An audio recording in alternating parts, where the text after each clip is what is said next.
அனைவருக்கும் வணக்கம். நான் அருப்புக்கோட்டை அண்ணாமலையார் ஜோதிடர் நிலையத்திலிருந்து உங்கள் ஆஸ்தான ஜோதிடர் ஜெய்சங்கர் பேசுகிறேன். இப்போ என்ன பார்க்க போகிறோம் அப்படின்னா, பணக்கார ஜாதகம். ஒருவர் பிறவிலிருந்து ஏழ்மையாக பிறந்தாலும் அவர் வளர வளர வளர சில குறிப்பிட்ட திசைகளில் அவருக்கு வருமானம் கொட்டென்று கொட்டி மிக உயரமான இடத்துக்கு வந்துடுவார்.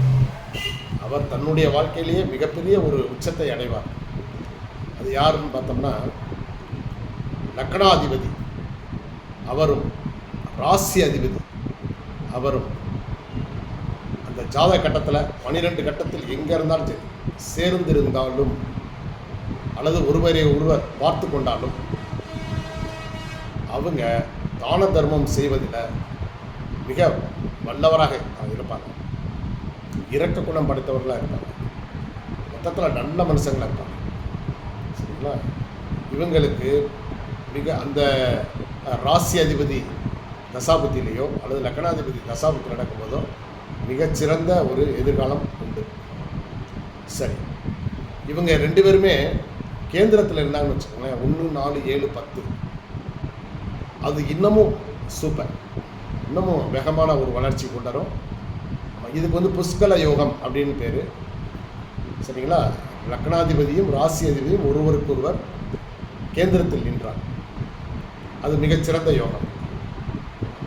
அப்புறம் லக்னத்திலிருந்து 2ஆம் வீட்டு அதிபதியை குரு சேர்ந்திருந்தாலும் நேருக்கு நேர சத்தமாக பார்த்தாலும் அவர் மிகப்பெரிய அதிர்ஷ்டசன், தனவான், பணம் கொட்டுன்னு கொட்டும் அவங்களுக்கு அந்த தசாபுத்தி காலத்தில்.